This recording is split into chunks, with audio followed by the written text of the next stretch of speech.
Estamos en la tercera versión del Foro de Estudiantes de Comunicación Social en el marco del Semillero de Jóvenes Investigadores. Hemos hecho otras versiones un poco más cerradas para cada campo profesional. En esta oportunidad tendremos la presentación de los trabajos de grado, los mejores 6 trabajos de grado que se presentaron en el semestre inmediatamente anterior, de los 6 campos profesionales.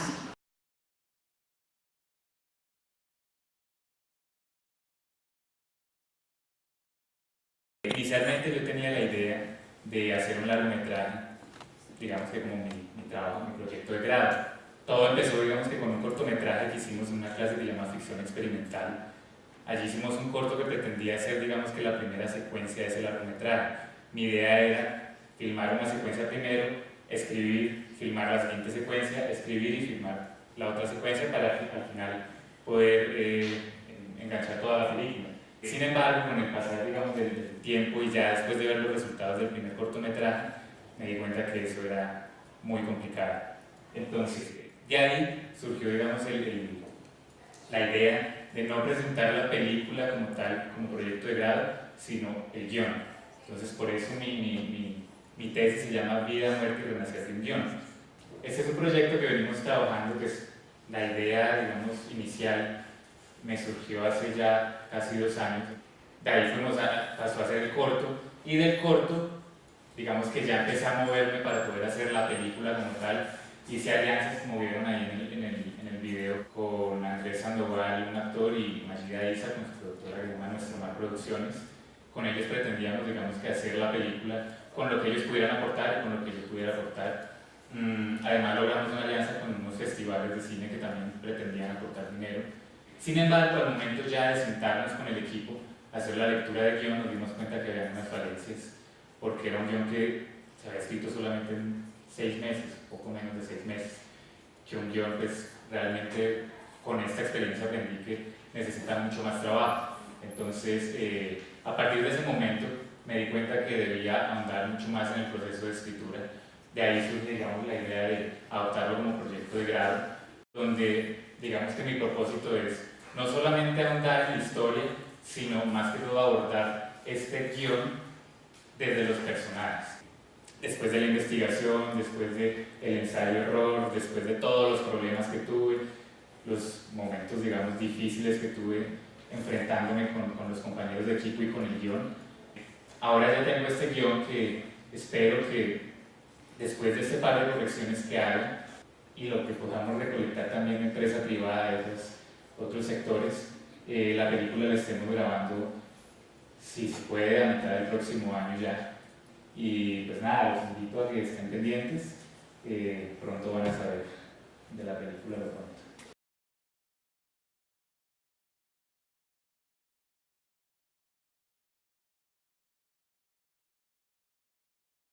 El mejor consejo que les podemos dar es aprovechen todas las clases que ven, porque uno está pensando en la tesis mínimo 2 semestres antes de arrancar a escribirla. Entonces, eso fue lo que hicimos Valentina y yo. Valentina me llega con su marca de vestidos de baño mi amorcito, y lo que decidimos fue aprovechar todas las clases que vimos durante el proceso que escribíamos la tesis para empezar a elaborar nuestro trabajo. Bueno, nosotras ya veníamos trabajando en la empresa de vestidos de baño antes de ver Proyecto 1 y Proyecto 2 de la tesis, entonces ya teníamos definido el target y el grupo objetivo al que le íbamos a llegar con la marca. Únicamente lo que hicimos en esta etapa fue perfeccionar esos aspectos de la marca. Entonces, ¿a quién le hablamos? A mujeres entre los 16 y los 25 años, que sean femeninas, que sigan tendencias de moda, que busquen autenticidad, cumplir sus metas. Obviamente, pues la marca está muy influenciada pues, por el romanticismo y el amor, y que busquen exclusividad en sus productos. Y como hubo cosas que funcionaron, hubo otras cosas que no. Entonces arrancamos con un proceso de planeación, un análisis del contexto, ver cómo estaba funcionando todo a nivel interno y externo, como les dije ahorita, para consolidar la comunicación interna. Nos dimos cuenta que muchas de las mujeres prefieren un diseño personalizado, es decir, que puedan escoger la tela, la talla, la horma, dependiendo del tipo de cuerpo que tengan, y además recibir asesoría para comprar un vestido de baño. Entonces, pues ese digamos que fue el hallazgo al que más le pusimos atención dentro de todos los que encontramos. Nosotros arrancamos con un blog que se llamaba Un Vestido y un Amor, que era simplemente para relacionarnos con la marca. Lo que queríamos era generar fidelización. Pero hay algo muy cierto y es que uno no puede generar una fidelización masiva si no tiene muchos líderes de opinión apoyándolos y digamos que un porcentaje que se vaya invertido a la pauta por internet. Entonces, a partir de eso, pues vimos que el blog generó algunas interacciones, funcionó en un porcentaje pequeño y nos lanzamos a las redes grandes. Tener claras las 4 P's. Esto suena muy a alguna clase de publicidad, pero digamos que aquí confirmamos la importancia de todos esos aspectos. Cuando uno no tiene claro, o sea, puedes tener el concepto claro, puedes saber qué vas a vender, pero si tú no sabes dónde lo vas a distribuir, qué concepto vas a desarrollar, a través de qué medios lo vas a hacer, pues es en vano lo que estés haciendo. Trabajar con personas comprometidas y ofrecerles las mejores condiciones en la empresa. Esta conclusión la sacamos pues de todo el desarrollo organizacional que hicimos en la marca. Y reconocer la importancia de la imagen corporativa, que también es muy de clase de publicidad, pero obviamente la imagen de una marca pues comunica todo lo que hay detrás de.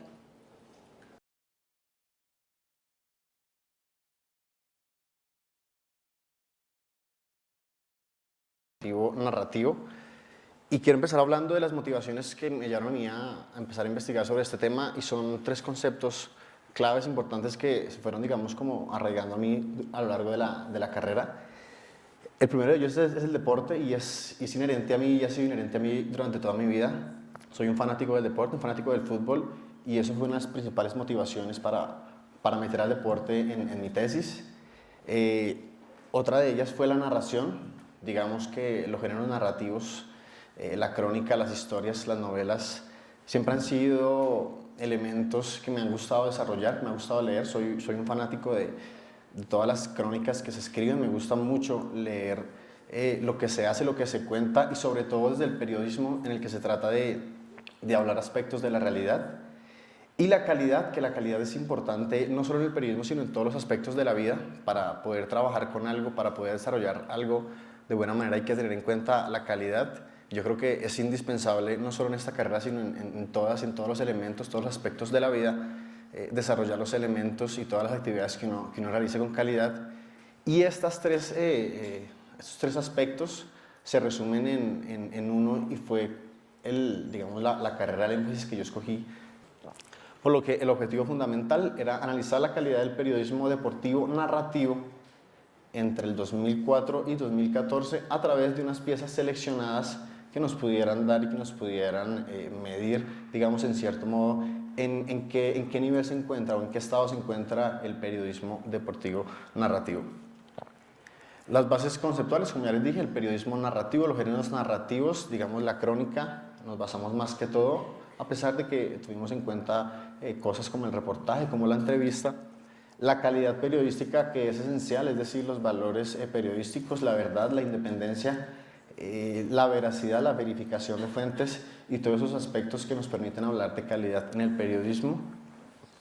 El periodismo deportivo, que si bien es algo que no se ha definido completamente y es algo de lo cual no se tiene certeza qué es, en este trabajo de grado lo tomamos como aquella información relacionada al mundo del deporte que tiene que ver con competencias, con actores, con instituciones que permitan y promueven el desarrollo del deporte. Y el aporte más grande que hace esta tesis es crear una matriz de análisis que nos pudiera acercar a esa calificación y a esa identificación de las partes de todas las piezas y de la forma en que construyen los autores sus narraciones.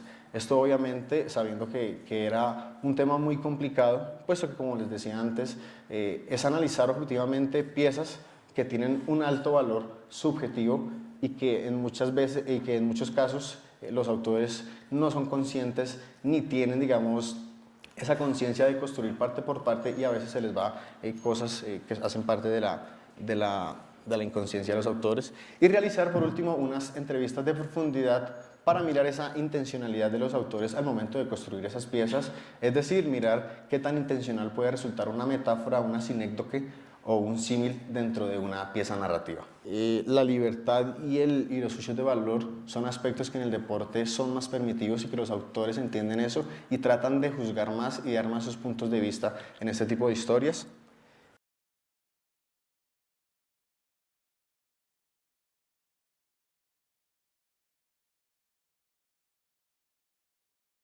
Mi tesis se titula Evaluación cualitativa de incidencia de proyectos de comunicación en transformación de imaginarios, y el caso específico que se evaluó fue Inversión para la Paz. Básicamente la tesis, pues yo hice organizacional y publicidad, y la tesis nace de la pregunta por los indicadores. A nosotros constantemente en todas las estrategias de comunicación pues, que realizamos nos piden indicadores de gestión, y muchas veces nos quedamos cortos para dar los indicadores y para poder medir un impacto real en todo lo que nosotros hacemos en comunicación.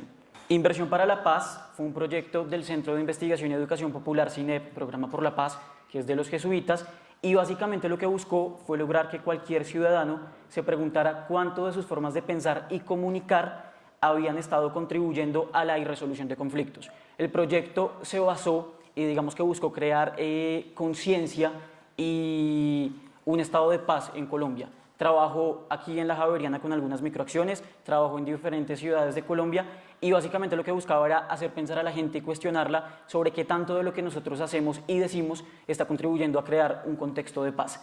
Específicamente, yo evalué 2 microacciones, el trato que abre puertas y publicidad de vida. Las 2 microacciones se hicieron aquí en la Javeriana, entonces por facilidad de evaluación, esas 2 fueron las que yo evalué.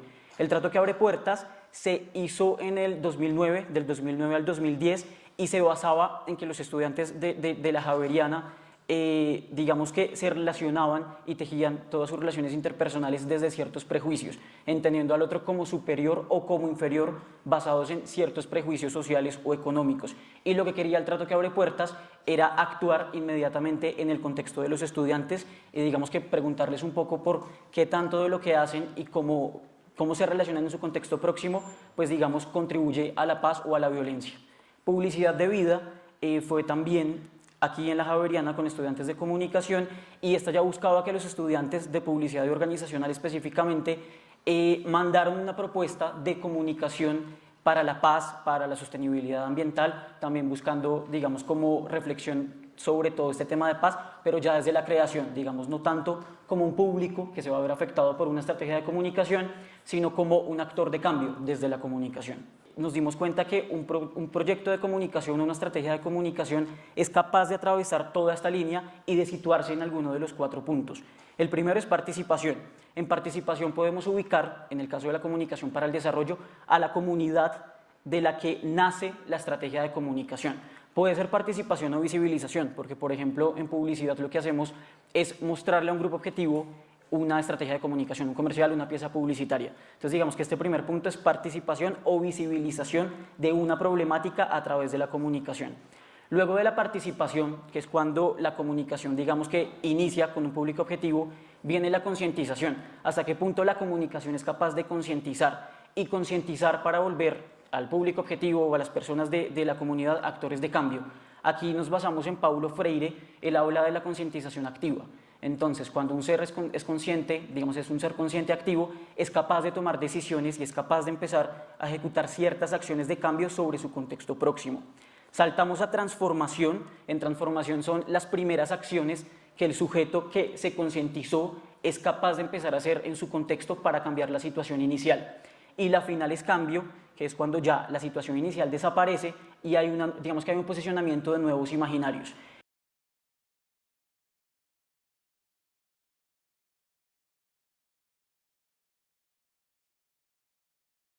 El proceso de tesis de comunicación para mí fue complicado, lloré, me estresé, trasnoché y toda la cuestión porque es lo normal, pero no ha sido tan difícil como ha sido el proceso con la licenciatura.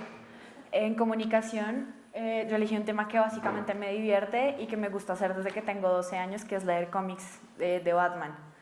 En cambio, para la licenciatura terminamos con mi compañera eligiendo un tema básicamente que nos asignó un profesor, y ha sido una experiencia horrible, dolorosa y complicada que no le recomiendo a nadie. Entonces, a la hora de elegir su tema de tesis, les juro que lo que les gusta va a servir. Lo que les gusta también les va a servir para trabajar. ¿Por qué hago esto más allá de lo que les acabo de explicar? Resulta que aquí yo creo que algunos han visto por lo menos la película con Heath Ledger o con Jack Nicholson, o si no vieron el personaje animado. Es un personaje que sí da miedo, pero no es un personaje ni la mitad de aterrador de como ya está en los cómics. Como ustedes lo pueden ver acá, ya es una vaina completamente terrible que le paga a otro chiflado para que le arranque la cara y luego se la pone encima, pero se le pudre, pero hay moscas. Entonces, yo también pienso que los medios de comunicación, en este caso el cómic, es un poco un reflejo de lo que nos pasa como sociedad. Entonces, cuando yo vi estas imágenes, dije pausa y pensemos porque tenemos que llegar a este extremo para que algo nos asuste.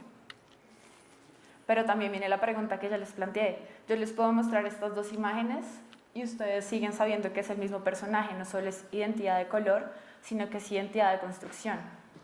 ¿Cómo es que más de 50 personas lo han escrito, lo han dibujado y sigue siendo la misma persona, el mismo personaje? Mi tesis son 6 revistas, este es mi marco teórico. Y a lo largo de las otras revistas seguí desarrollándolo. Sí tengo unas 10 páginas más o menos de un documento serio y formal en Word, que son la introducción y mis conclusiones, porque de todas maneras la gente tiene que entender qué estoy haciendo. Entonces, lo que yo hice fue una tesis, digamos, en 2 tiempos. El primer tiempo fue la construcción del marco teórico. Leí mucha filosofía, mucha antropología, psicología y sociología para construir mi marco teórico. Trabajé desde 4 aspectos que me parecen que definen al personaje, que son la locura, la maldad, el monstruo, porque él es un monstruo, la teatralidad y el concepto de lo que es una máscara, pues porque él es un personaje de disfraces. Para eso hice entonces una malla de análisis, que es la que pueden ver acá. Aquí estaba analizando las series de televisión y las películas y construí como 21 subcategorías a partir de mi marco teórico. Entonces, lo que buscaba yo era factores en común que se mantuvieran, de hecho sí se mantienen y eso es lo que descubrí después, es como el esqueleto del personaje. Pero me pareció que dejar eso así era un poco, no sé, como deshonroso para el personaje, ¿no? Es una cuestión de cómics, como tan alegre y todo, entonces me compliqué más la vida y decidí presentarlo en forma de revistas. La tesis es un análisis autobiográfico, porque lo que hice es que se supone que cada revista la escribió el mismo Joker. Entonces, si ustedes se fijan, esta es una de las banderillas de créditos, él aparece en la foto de la carta del editor, porque se supone que él fue el que escribió esa revista, y en la banderilla de créditos aparezco yo, aparecen los diseñadores gráficos y mi asesor de tesis, como en otras posiciones. Si yo no hubiera tenido todo este conocimiento de construcción gráfica que obtuve gracias a la universidad, las revistas se hubieran visto como un total desastre, porque finalmente me terminaron colaborando 4 personas distintas para hacer 6 revistas que debían representar una unidad. Entonces, efectivamente, todo lo que uno aprende, las clases del eje de ciencias sociales, porque de qué otro lado fue que yo saqué a la cantidad de filósofos y antropólogos que terminé leyendo. Entonces, sí, básicamente este fue mi proyecto.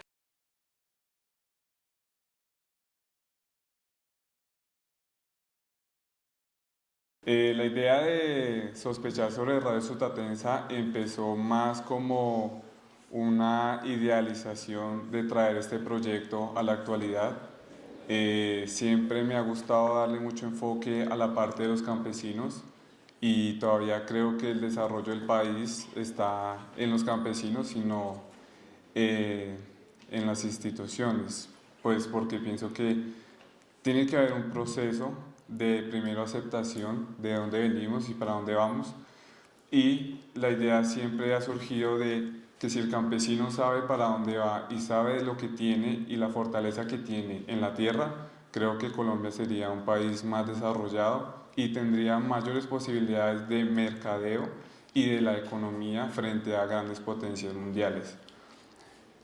Pero como es idealizado, entonces a medida que nosotros fuimos desarrollando la tesis o en proyecto 1, cuando empezamos a desarrollar la idea principal, se fueron cayendo un poco de ideas y se empezaron a ver diferentes prototipos de lo que sería traer Radio Sutatensa hoy en día. Primero, lo que desarrolla el proyecto es que Radio Sutatensa fue una de las mejores emisoras educativas que existió en el mundo. De hecho, tiene un aval por la UNESCO como una de las mejores propuestas y se vincula como uno de los mejores proyectos humanitarios que se han hecho en más que todo en el siglo XX. Finalmente, lo único que queda decir es invitar a la sospecha. Lo nuestro, digamos, nació a raíz de nuestro campo, de lo que nosotros estudiamos y, digamos, de un tema en el que tuvimos muy en cuenta durante toda nuestra carrera, que fue Radio Sutatensa, pero uno en la universidad generalmente no, digamos, que tiende a recibir toda la información y a quedarse con eso y a decir, listo, si lo dijo el profesor es verdad. Y a veces las cosas no son así, lo que dicen los medios y lo que dice, digamos, los estamentos más altos de la sociedad no siempre es verídico. Entonces los invito a que sospechen de todo y a que ustedes se hagan sus propias ideas y no, digamos, que no coman el cuento entero.